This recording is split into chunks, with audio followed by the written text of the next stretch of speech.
Warning, incoming game over.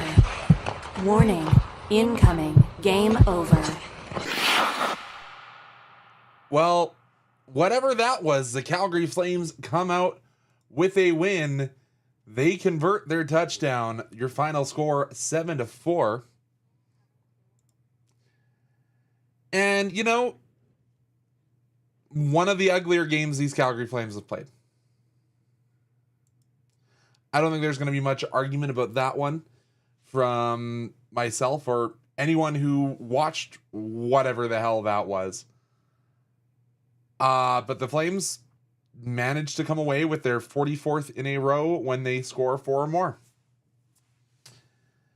And this do it for him becomes less and less likely. Oh, I got a Okotoks Dogs jersey up there because I want to show some love for my friend Ashton Loera.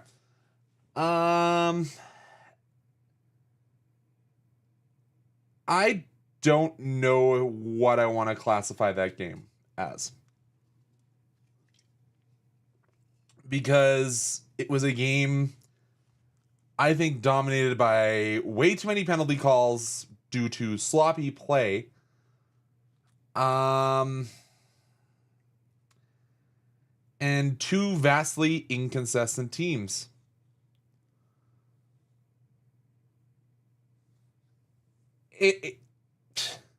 And the Flames, if you're on Team Tank, you want them to retire Blasty as soon as they can. Because going 3-0 on this homestand thus far is really hurting Team Tank. And it's really eliminating the chances to draft a guy like Evan McKenna. And I am so frustrated hearing the broadcast being, well, don't want to... I was listening to the radio broadcast from a lot of this because I was a little too cold to sit at my desk. I got a big window behind me that's covered by that flag, and it was just a little too chilly. So hearing Derek Wills talk about, oh, I'm not going to say the P word, but the Flames are 3 points away from a playoff spot if they win this game. And as somebody who is severely on Team Tank and thinks that this team is not necessarily good enough to make a deep run in any playoff, and let alone if they make it.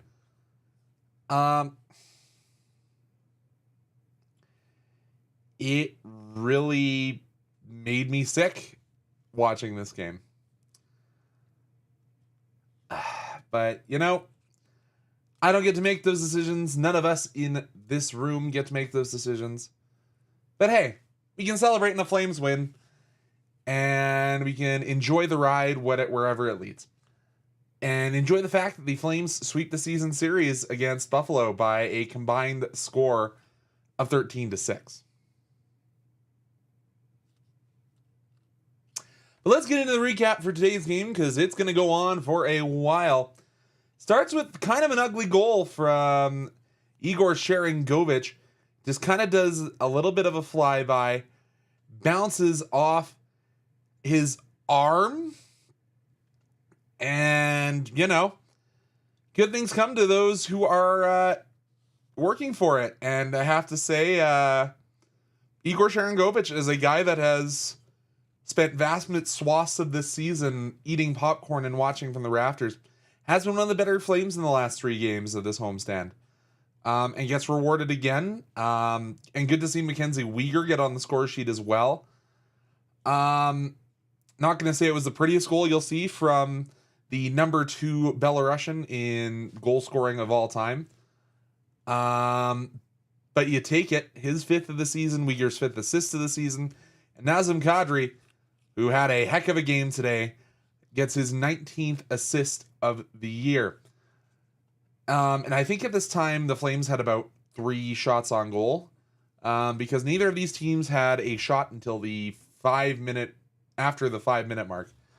So let's call it like it is. Not an offensive, not a start to a game that had ended up having 11 goals.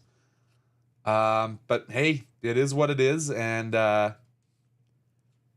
as Matt C said, the second period took just under 50 minutes of actual time. Yeah, and if you compare that to last game where the Flames had one of the quickest first periods of ever, was a vastly different experience today. Goal number 2, and it's the guy who's been very, very good for this Calgary Flames team in the last, let's call it, 2-3 weeks. I was listening to Sportsnet 960 today, and I believe it was, I can't remember if it was Rose or who was on the air, but saying this might be the best stretch of play Rasmus Andersson has played as a Calgary Flame, and I'm not necessarily thinking they're wrong in that assessment.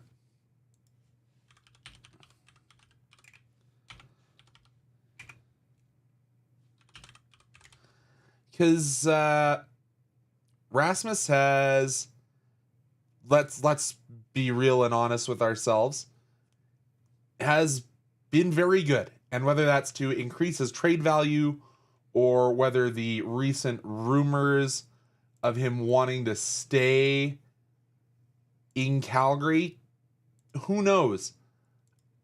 It's been real interesting trying to figure out where this goes. It was Patty Dumas who actually was saying this.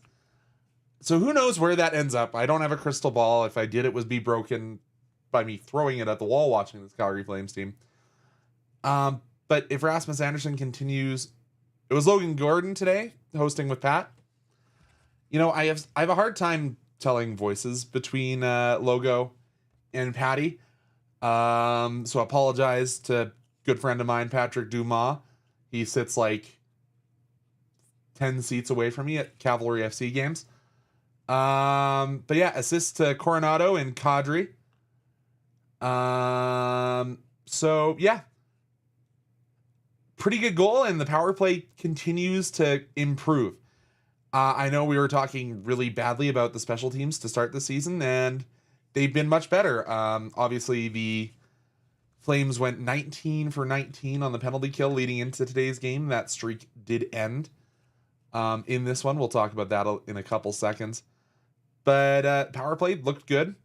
And Matt Coronado gets an assist. I thought he's actually kind of been struggling after that stretch on the road swing that had seen him play some of his best hockey. I think he'd actually regressed a little bit. But gets an assist on the Andersson goal, and maybe all's forgiven, not completely. Tage Thompson, then we go into the second period. But before we talk about Tage Thompson's goal, let's talk about the shots, Conrad. Buffalo manages 7 in the first, in Calgary, after I said they didn't get a shot until about the 5-minute mark, do actually up that count to 12 in the first. Only period they won the only period in which they won the shot battle, it has to be said. Going into the second period, Tage Thompson gets on the score sheet. And it kind of feels like as Tage Thompson goes, as will the Sabres this year. And he just finds a hole and bangs a heck of a wrist shot in. I didn't see if they had the speedometer on the shot on the Sportsnet broadcast. But he's a big dude. He can get a lot of mustard behind that shot. And you did see Kevin Ball kind of get a little lost in the sauce there on the penalty kill. And also veteran Blake Coleman doesn't step out to probably the number one shooter on this Sabres team. Would have loved to see that happen, but it doesn't. 2-1 the score for the Flames. Then Jonathan Huberdeau, he kind of parks himself right in front of the net and eventually rotates over to the back door, finds a hole, and a good pass once again from Matt Coronado. His second assist of the game, the secondary assist going to Morgan Frost. 3-1 for the Flames. Good to see Jonathan Huberdeau waking up from his slumber. Gets a goal in this game, starting to heat up, and your $10 million man needs to continue to do that. Speaking of guys that are drafted high in the draft, Owen Power, he's finally turning into a everyday top unit defender in my mind. He gets only his third goal of the year as a seeing eye shot finds its way through a lot of arms and legs, finds its way past Dustin Wolf. Assists go to Peyton, Krebs, and Bryson on the play. But before that, missing the coach's challenge, where the Flames take away the goal prior to Tage Thompson's second potentially of the night, as Jordan Greenway preceded the puck into the offensive zone. God, I love reading these the NHL releases on these challenges. It's actually one of my favorite things to do now because I think it's incredibly dry, but also incredibly important to understand. So it was the challenge of Rule 38, where you need to have conclusive evidence of the offside.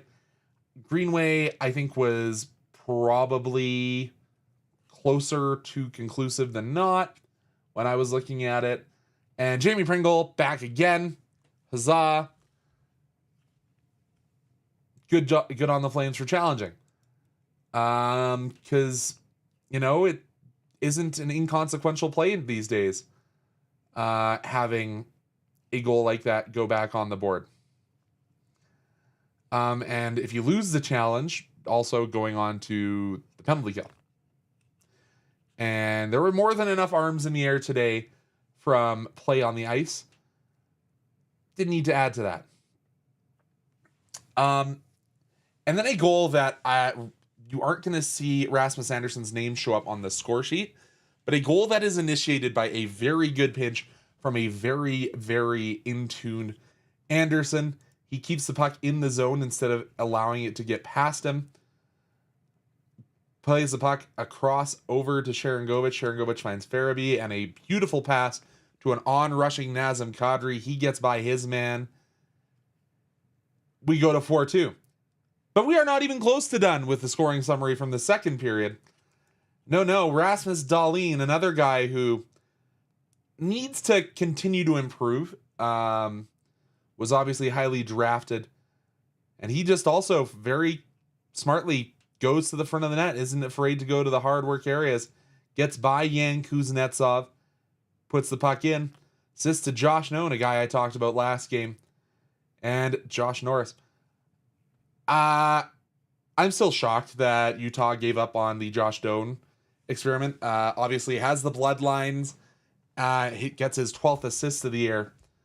But again, as I said in the last game with Utah, I don't think you're unhappy getting JJ Peterka if it's going to cost you a guy like Josh Doan. Same age, maybe just a change of scenery, working out best for both players.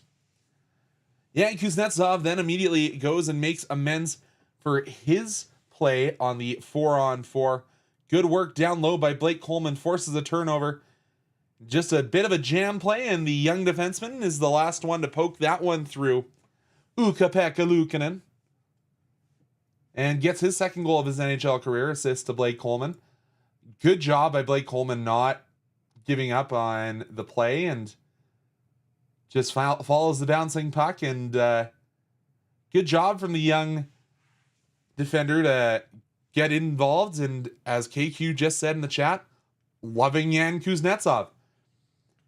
I think it was Matty Rose. I'm going to give credit again. I was listening to a lot of radio today. I had to do a lot of driving around. And he called it the Twin Towers of Ball and Kuznetsov, the two left-handed D. No, it wasn't. That one 100% was Logo. I'll get it. I'll get my Sportsnet personalities right one day when I'm not working at the station. Yeah, so it was Logo who called them the Twin Towers of the left-handed defense. And good for the young defender to notice that they had 4 Sabres down around the goal line so that he could pinch in and get involved on the 4-on-4. But gosh darn it. Like, that second period seems like the referees were trying to get the Taylor Swift treatment at an NFL game. They wanted their screen time. 6 penalties in both the first and the second, but also you had the extended delay for the goal review, and I don't know. Just Was the full moon? Has the full moon already happened? I don't know my moon phases, but I know it always talks when I was working in retail about how the full moon brings out the crazy, and it was probably the full moon a couple nights ago, so maybe I can't blame that. But this game was certainly one of the games of all time. Then the power play just can't get the puck out. Good work by the Sabres. And it was a tip in by Tuck. The shot from the point coming from Rasmus Dahlin, another guy, highly drafted. Wonder how you get those high draft picks. And Jason Zucker. That's a name I didn't think was still in the NHL, but apparently he's with the Sabres, so maybe isn't in the NHL.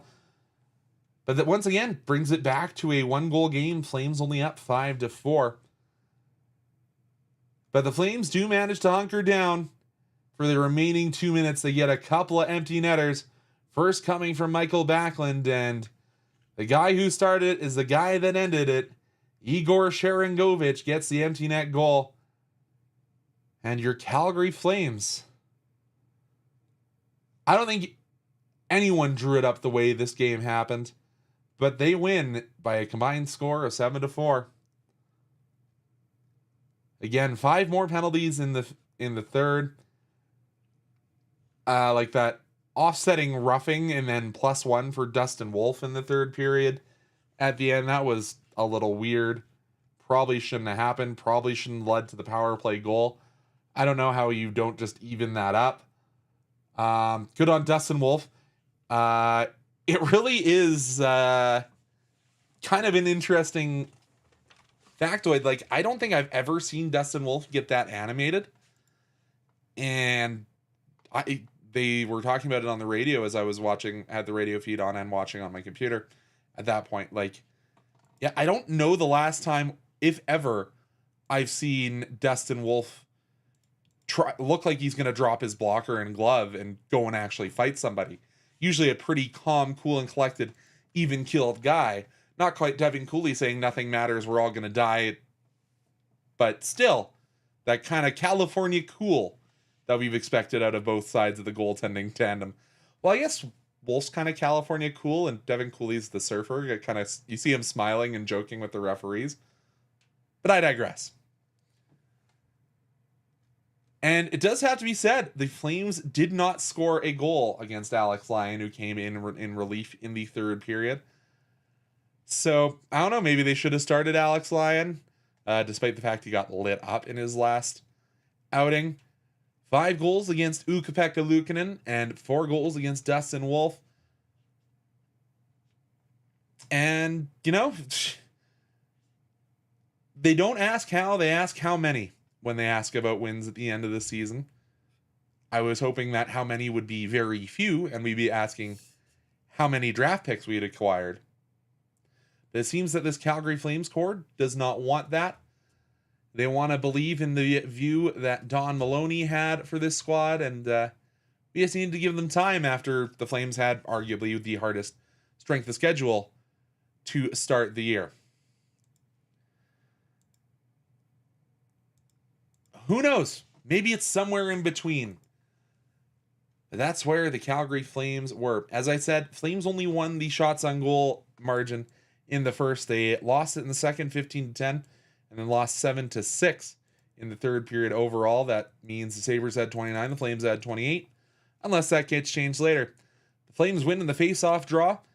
They won 53 as compared to 47 from the Sabres. Flames went 2 for 5 on the power play, while limiting the Sabres to 2 for 6. Penalty minutes in this game, there were no majors handed out in this game, but there were still 16 minutes of penalties for the Sabres, 18 for the Flames. Flames trailed in hits, led in block shots. Really, the Flames blocked 17 shots. I didn't think it was that many as I was listening and watching. The Flames did have 14 giveaways, and even in the takeaway department. As I said, the Flames sweep the season series over their eastern counterparts, the Buffalo Sabres. And they go 3-0 on this homestand. Before we head into period number 2 here on the broadcast, just going to ask you to scroll down a little bit in that YouTube video, hit that the thumbs up. And if you haven't already, please hit subscribe. We really need your help to drive us to try and get some more eyes here on the Game Over Calgary streams, where we talk Gavin McKenna, we talk a lot of other things about this Calgary Flames squad. I'm going to talk about Hunter Brzustewicz and what this means for the Calgary Flames, as he is recalled today, and we have some news about Jake Bean potentially being out for the medium to long term. But we talk about all these things, we have fun, I try and get the chat involved. So let's try and hit that like button, try and get some more Flames fan friends involved in this little production we got going on here. But let's head into period number 2. If my stream deck will work. There we go. And I am going to talk about a man who didn't even play in this hockey game. He was in the thumbnail in Hunter Brzustewicz. And if you've been watching the rest of the season, you know he's a name I've brought up constantly. And he's finally getting the opportunity. It does come at the potential expense of Jake Bean. I know that we were told to expect more news, but he was evaluated. As of now, I'm not seeing anything solid. Pike didn't put anything out, so. But Ryan Heska said, yeah, Jake's dealing with something and he's being evaluated right now, so he won't play tonight. I'll have more info for you probably shortly. Whether that means we'll hear about it between now and the game against the Red Wings. Maybe we find out then, and we'll likely see the season debut of the Detroit native Hunter Brzustewicz in that match. But it kind of got my gears a-going, because we've started to hear that the Dallas Stars are starting to become increasingly desperate in their approach towards this Calgary Flames potential trade, especially after losing Tyler Seguin for the rest of the season. So there's been lots of rumors about, obviously, the Flames trying to acquire a deal to get Jason Robertson in exchange for Rasmus Andersson in the offseason.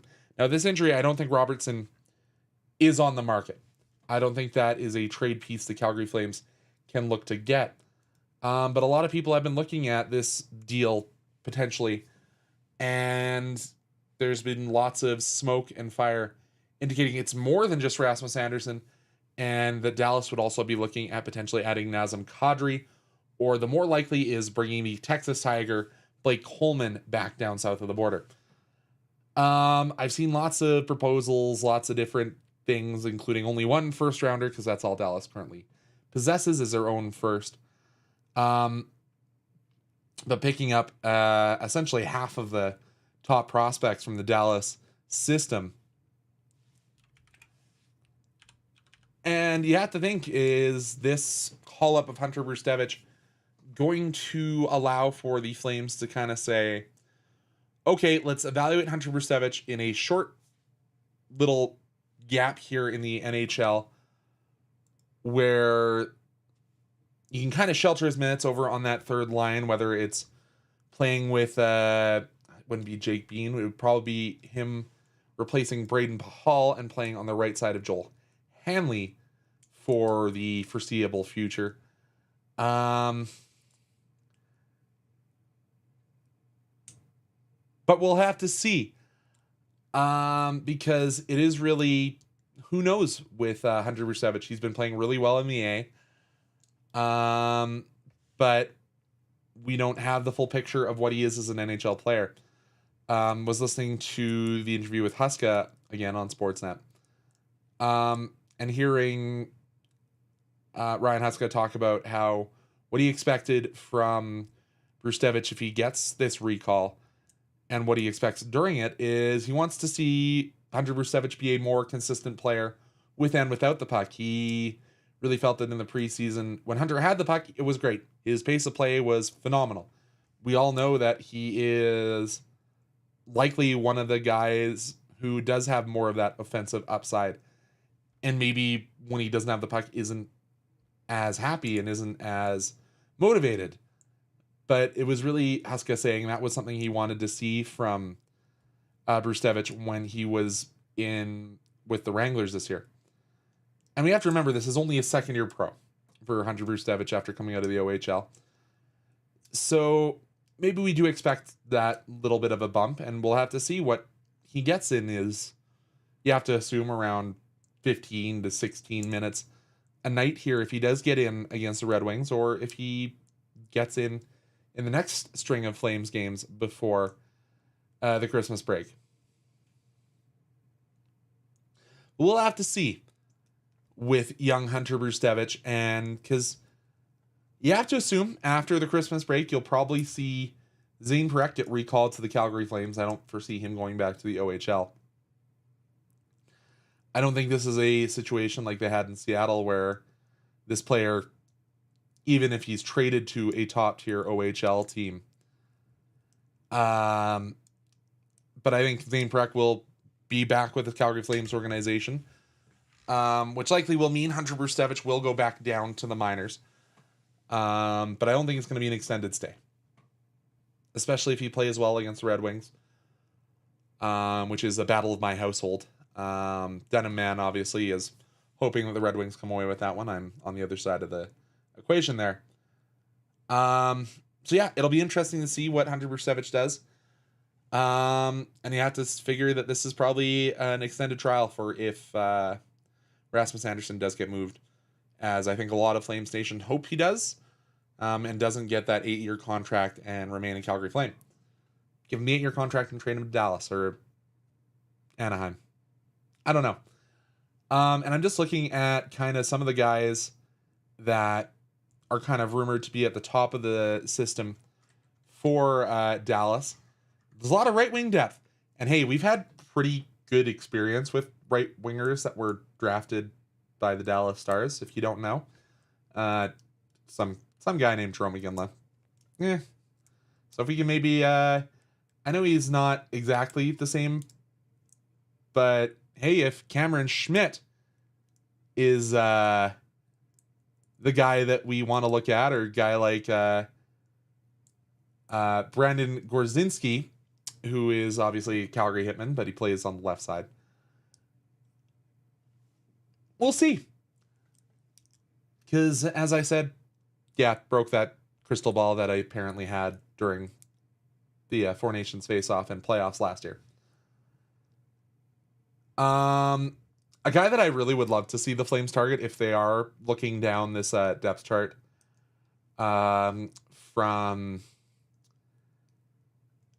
Dallas, if you're kind of trying to pick up a whole bunch of blue chips, somebody that I think is a name that Calgary Flames fans may want to do a little bit more research in is a former Kelowna Rocket.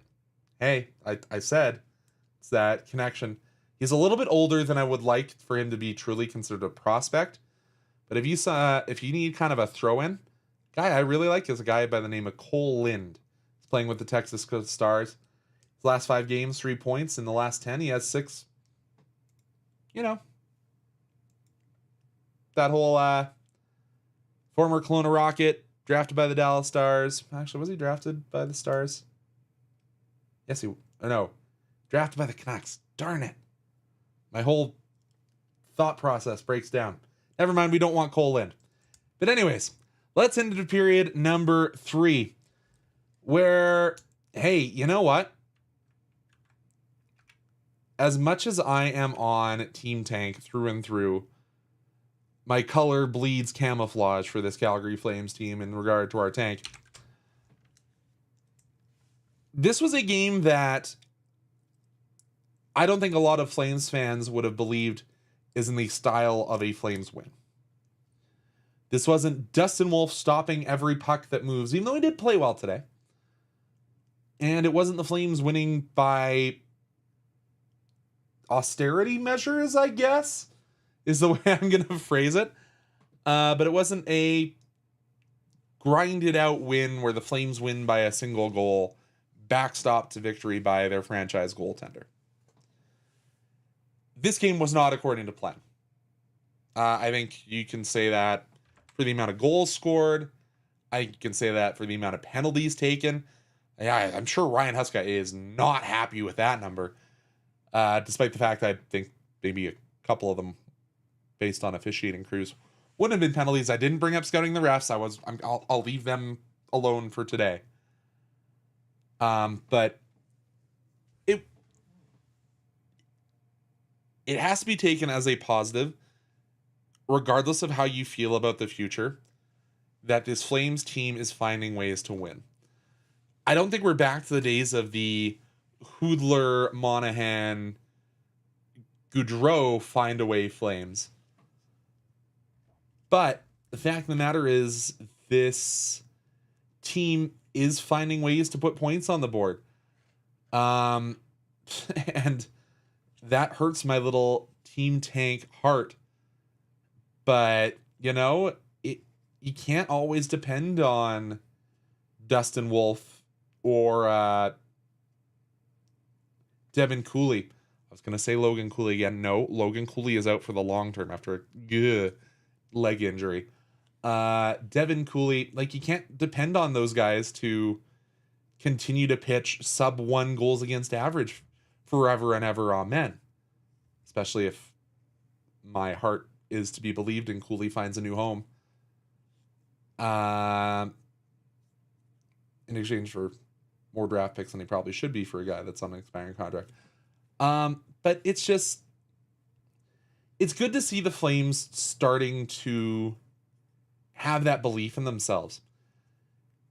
And I'm going to go back to something else Ryan Huska said, talking specifically about Mackenzie Weegar, who I think is still not the Mackenzie Weegar of last year or the year before.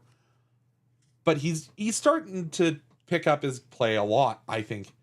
And it's the consistency in pairings that Ryan Huska pointed to. But I also think it's an improvement of self-belief. And you can tell me if I'm drinking the wrong Kool-Aid or what have you, but I think confidence is so key in professional sports. And I think the Flames are starting to not believe in themselves, whatever, at the start of the season. And obviously, I don't have ears or eyes in the locker room, but I heard it. You've seen through the chase that it wasn't exactly the happiest place to be. And I think through the more recent episodes and the more recent looks that we've been given of this locker room, and I'll talk about Mackenzie Weegar calling these guys a family. I think that is starting to build. And I think it all, at the end of the day, goes back to how Craig Conroy is trying to build this team. He is trying to find guys that, number one, want to be Calgary Flames. It is a hard sell to get guys to come to this city. Especially guys from south of the border. Like the sell job he had to do to Morgan Frost and Joel Farabee, 2 other New York guys, to get them to come to this team. And it seems the upstate New York guys actually kind of enjoy it here. Like if you look at who are kind of group of, I'm not going to call them stars, but important players, guys like Morgan Frost, Joel Farabee, Matt Coronado, they all from upstate New York. Just an interesting thing to ponder. And obviously Hunter Brzustewicz is kind of that area too, Detroit, Michigan area, so that northeastern part of the U.S. But he's trying to find guys who want to be here and want to enjoy this city. And I think Michael Backlund's a part of that, like showing new guys that this is a great city to be a hockey player in. And a great city to be a human in. Like, there's not many other places in North America where you can get in your car like I'm about to on Thursday and drive off into the mountains and go be in the beauty that is Banff. And especially when you have the money that these guys are making, you can probably afford a pretty nice chalet up there if you want to, even though you're mostly there in hiking season. But like, I think it is a huge benefit, and we're starting to see that the belief in this team and the guys around you is beginning to grow. And even if there is that rotation, like, obviously we saw Justin Kirkland to start the season. We've seen Dryden Hunt. We've seen a lot of other guys come through. Actually, did Hunt get sent down? That was something I was looking at and didn't actually see in the transactions, because I think he was the most recent call up. Note Sam Morton was also a guy. Rory Cairns. Like the guys that we've seen come in and join the squad. Guys like John Beecher, who has been not great. I think he's been a serviceable NHLer. The amount of runway they've given Igor Sharangovich to try and find himself. I think people are, and hockey players are beginning to want to play for this system. Despite the fact they only have a 2-year contract extension. That's a conversation for another day, I think, folks. When I'm a little bit more down on this team than I am today. And like I see little Uzi Burt saying, is Uyghur now has a line mate like Kuzi? It's made him better, not Uyghur like last year, but getting close. Yeah, the regression of Joel Hamley needs to be analyzed in a lab. But yeah, it is this feel that the Flames are finally starting to be playing as a cohesive unit. Do I think there are times where this team is still going to be a streaky squad? Yes, 100%. Because we've seen as Matt Coronado's kind of cooled off, we're seeing guys like Connor Zary start to score a lot. We're starting to, well, not a lot, start to score more. We're seeing the return of the Belarusian wonder Igor Sharangovich. P.S. If the Calgary Flames have a win video on TikTok, go comment Igor Sharangovich. Guy deserves it. Let him go buy more Lego. I think it is starting to finally maybe come together a little bit closer to what Don Maloney was talking about. Am I necessarily happy about that? As I said, no, I'm solidly on Team Tank. Like, do I need to flash this picture again? My best Photoshop job of all time. No, but it's allowing the games to be watchable again, which I was feeling for a long time that I was dreading turning on Sportsnet. God, I wish this game was on Amazon today. But anyways, I'm not dreading turning on the game and coming and talking with you guys. So, improvement. The name of the game for the Calgary Flames. Let's head on into overtime. I know there was some comments, questions, and concerns raised here in chat. I'll talk about a few of them. Matt C, let's go back to this comment because... Actually, let's go back to Anand, one of his early comments before he changed his account, over to the one that's linked to the Game Over. Did the Homestead and Blast Heaper come perhaps at the wrong time? Yes. Next question. That's me talking to my negative Team Tank. And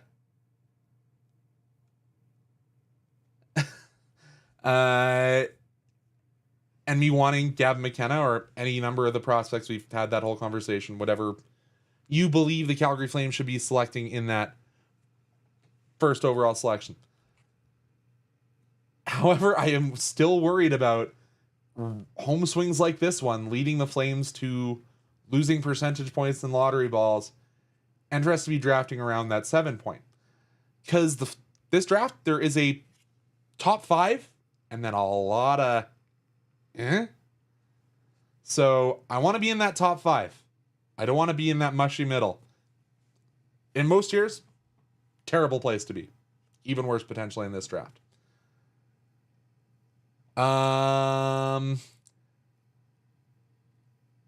3 points out of a wild card spot. God, shoot me. The classic Flames trap is being set again. Will they resist it? Murray Edwards is still our owner. 9th place in the West is still not out of possibility. Loving Yan Kuznetsov was said a couple of times in chat. Yeah, I think he's been replacement level NHLer. Do I think he's been good? Defensively. Do I think he made a good play pinching in and getting his goal today? Yeah. There are flashes of a guy that is a full-time NHLer there. And I think he's getting an opportunity that not a lot of guys would get coming into the lineup in their first real year as a NHL pro. he's getting a chance to play with Mackenzie Weegar, who is a certified, probably top pair on a lot of teams in the NHL. So getting that opportunity, he's taken a chance and gone with it. Can't blame the young man. The 2025 Buffalo Sabres, second coming of the mid-2010s Carolina Hurricanes. I think the 2025 Buffalo Sabres are the second coming of the 2016 Buffalo Sabres. As in, this rebuild is the song that never ends. It just goes on and on, my friends, for the Buffalo Sabres. It's kind of shuffling deck chairs on the Titanic. Sometimes it feels like. Little Uzi Burt saying, I would have many questions for this organization if they don't give Hunter Brzustewicz some time. I agree. I am a big Hunter Brzustewicz fan, as Denim Man can attest to. While I did have the generational hate watch of Daniil Miramanov, I was very impressed with the play of Hunter Brzustewicz in the game that we went to here in Calgary. And obviously the Wranglers finally back home after a extended road swing. So go check out the Wranglers if you've got some extra jingle in your jeans and want to go watch hockey. Even though it all ends up in the pockets of Calgary Sports and Entertainment. Anand,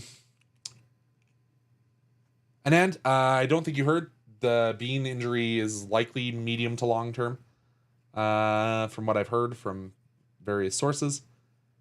So he's not likely going to be in the rotation for a little bit, especially if the evaluations that went on today, I heard it was MRIs. Didn't hear that reliably, but that's what I heard. We'll have to see what the results of those are. Because if Bean's out medium to long term, and I know KQ's probably off somewhere celebrating hearing that, who knows? And he probably will see a couple paper transactions with Hunter Brzustewicz in the next few weeks, especially if Bean is out to that Olympic break. You'll probably see Brzustewicz and probably you'll also see Sam Morton sent back down, especially if they're still with the squad. At that point, go get some playing time in the AHL when we're on this long break. If the NHLers end up going. Such a nightmare. Anyways, not here to talk about the Olympics. Here to talk about your Calgary Flames. And I guess we'll end this on a question that no one really put in chat. But obviously we did see the announcement of the World Juniors training camp invite list, and the Calgary Flames have 2 invitees heading there. Number 1 being Zane Parekh. I don't think anyone's shocked to see Zane Parekh get that invite. Played very well in his limited action before his injury, and he's been seen skating over the last week solo. So I think he's really been trying to ramp himself up for that training camp. Hopefully the bumps and bruises have kind of resolved, and we can see the Zane Parekh coming out show in the World Juniors. And the other Flames invite is what's his name? Oh, the worst. Where's my brain? Cole Reshny. I knew it was. I almost called him Austin. But yeah, Cole Reshny also named to that roster. However, he is one of the younger guys. But hate to go back to the same interview clip. But if Ryan Huska is to be believed, he kind of feels that 18-year-old versus 19-year-old versus 17-year-old doesn't matter as much to this roster this year. Believes that the current organization of Hockey Canada will take the best player available. So you have to hope that will be the case. Because I'd love to see the Flames have 2 guys representing Canada. Especially since they have 0 guys representing the USA. Despite they probably had a couple of guys that probably should have gotten the invite. But that will be it for the show today. I'm going to enjoy the battle of my house between the Calgary Flames and the Detroit Red Wings. Anand Unnithan will be bringing you that game. And I do believe he will also be bringing you the game on Saturday. So you got a couple episodes without me, as I said. I got to go up to Banff. Got to go to a wedding at some hotel about Banff and Springs. So actually, I think you're going to get 3 in a row with Anand coming up here, because I was supposed to be here on the 16th, but I will not, because we have the Game Over attempting to stream the Calgary Inclusive Hockey Association going on the main channel on the 16th. So, be a little bit until I see you guys, but you're in the very, very capable hands of Anand Unnithan for the next little while. Next time you'll see me, it'll likely be the both of us on the 18th when the Calgary Flames take on the Kraken. You got 3 games before that. You got Flames Red Wings on Wednesday. On Saturday, you got Flames Kings, and then you got Flames Sharks. And we all know how much Dustin Wolf likes playing in California, so you might see one game of Devin Cooley mixed in down there. Might see him against the Kings, because I think he's more southern. And then you'll see Wolf against Sharks. But that's time for the future. Thank you so much. We will see, Game Over. We'll see you again on Wednesday. I'll see you again next Thursday.